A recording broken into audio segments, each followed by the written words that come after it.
महत्त्वपूर्ण अशा विषयामध्ये माहिती देण्यासाठी आपण जमलो आहोत आणि 2 दिवस झाले मला या विषयामध्ये एक एक पत्रकार संपर्क करतायत आणि मग फायनली असं ठरलं की आपण एकत्र भेटूया. त्या दृष्टीने आज इथे भेटलोय. सर्व पत्रकारांचं मनापासून स्वागत. सायली उर्फ आद्या सुर्वे ही 2 दिवसापूर्वी तिचे पती आतिफ तासे यांच्याबरोबर निघून गेल्याचं वृत्त आपण सगळ्यांनी ऐकलं असेल आणि त्यानंतर तिला सुखरूप पुन्हा घरी आणण्यामध्ये यश आलेलं आहे आणि महाराष्ट्राचे माननीय मुख्यमंत्री देवेंद्रजी फडणवीस यांचं मी मनापासून आभार व्यक्त करते की त्यांनी या विषयामध्ये तातडीने उपाययोजना आणि पोलिसांना सूचना देऊन सायली उर्फ आद्या हिला पुन्हा एकदा तिच्या घरी परत आणण्यासाठी त्यांनी संपूर्ण मदत केलेली आहे. प्रश्न असा उपस्थित होतो की जो आतिफ तासे याच्यावर 28 पेक्षा जास्त गुन्हे दाखल आहेत आणि सुप्रीम कोर्टापर्यंत ज्याला बेल रिजेक्ट झालेला आहे,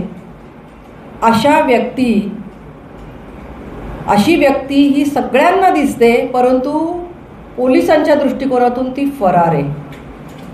ही फरार व्यक्ती सायली उर्फ आद्या हिला घरी येऊन भेटते आणि जो काही परिस्थितीचा गुंता तयार झालेला असेल त्याच्यातून सायलीला त्याच्यासोबत जाण्यासाठी भाग पडलं जातं आणि NOC जी तिची सासू गुलशन तासे आहे हिला बेल मिळण्यामध्ये माझी कुठलीही हरकत नाही अशा प्रकारचं निवेदन तिच्याकडून लिहून घेतलं जातं.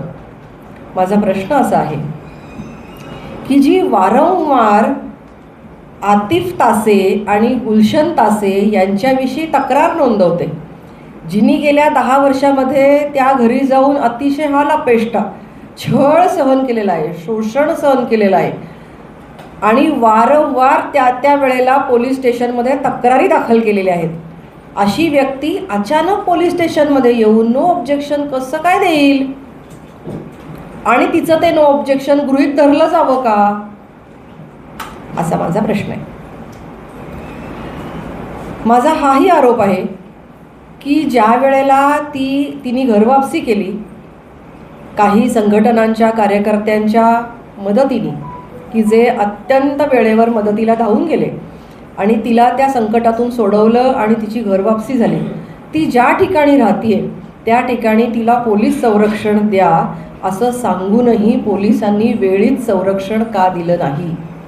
हे जर पोलीस संरक्षण वेळेत दिलं असतं तर तिचे पती तिला जेव्हा घ्यायला आले तेव्हा ते पोलिसांना समजलं असतं.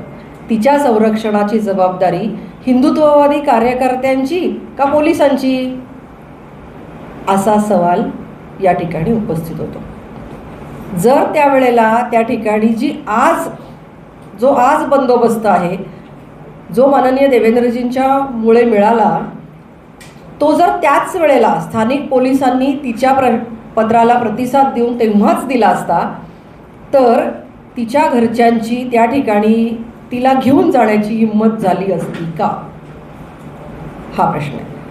मधल्या काळामध्ये अनेक वेळेला तथाकथित त्यांच्या घरातले लोक गुंड असतील हे सगळेजण वारंवार त्यांच्या घराभोवती घुंगावत होते. त्यांच्या घरातल्या प्रत्येकाचे फोन नंबर त्यांच्याकडे आहेत. कधी आईला, कधी वडिलांना, कधी मामाला, इतर नातेवाईकांना त्यांनी फोन केलेले आहेत, दबाव टाकण्याचा प्रयत्न केलेला आहे. याला घाबरून नातेवाईकांनी घर बदललेलं आहे. अशा सगळ्या परिस्थितीत एखाद्या अशा पिचलेल्या शोषित मुलीची मानसिक अवस्था काय असू शकते याचा विचारसुद्धा केला जाण्याची आवश्यकता आहे. सायली सुर्वे आज वाचली असली तरीसुद्धा संकट पूर्णपणे टळलेलं नाही. माझी आग्रही मागणी अशी आहे की आज जो सायली सुर्वेनी जो पोलीस स्टेशनमध्ये जाऊन जबाब दिलेला आहे तो ग्राह्य धरण्यात येऊ नये. आज जी NOC तिने दिलेली आहे गुलशन तासे यांच्यासाठी ती ग्राह्य धरण्यात येऊ नये, कारण यापूर्वी गुलशन तासे आणि आतिफ तासे आणि त्यांच्या सगळ्या परिवारांनी जो काही तिचा छळ केलेला आहे, तिला मारहाण करणं, तिला कोंडून ठेवणं, तिला लाथ मारून हकलून देणं, गरोदर असताना पोटामध्ये लाथा मारणं, ॲबॉर्शनचा प्रयत्न, अशा सगळ्या पद्धतीने जे जे काही छळाचे प्रकार केलेले आहेत ते सगळे गृहीत धरता आणि हे प्रकार झाल्यानंतर त्या वेळेला दाखल करण्यात आलेल्या कंप्लेंट्स गृहीत धरता आत्ता तिने नोंदवलेला जो काही NOCचा मुद्दा आहे हा ग्राह्य धरण्यात येऊ नये, तिच्या आधीच्या तक्रारीच गृहीत धरून त्यांच्यावर कडक कारवाई केली जावी. आतिफ तासे याला ताबडतोब अटक केली जावी. सायली उर्फ आद्या हिला ताबडतोब घटस्फोट मिळण्यासाठी शासकीय व्यवस्था लवकरात लवकर उभी केली जावी, अशा प्रकारची माझी मागणी आहे. 2 दिवसापूर्वी आणि कालही ज्या ज्या काही घटना घडल्या या संपूर्ण कार्यकाळामध्ये महाराष्ट्राचे मुख्यमंत्री देवेंद्रजी फडणवीस यांनी अतिशय तातडीने सगळी मदत पुरवलेली आहे. परंतु स्थानिक पोलिसांच्या ज्या काही चुका आहेत या मी त्यांच्या कानावर घातलेल्या आहेत आणि याही पुढे पाठपुरावा करून सायलीला ह्याच्यातून सोडवण्यासाठी आणि संपूर्णपणे तिला सुरक्षित वातावरण देण्यासाठी संपूर्ण समाज तिच्यासोबत आहे. तिला घाबरण्याचं काही कारण नाही, एवढं या ठिकाणी आश्वासन देऊ इच्छिते.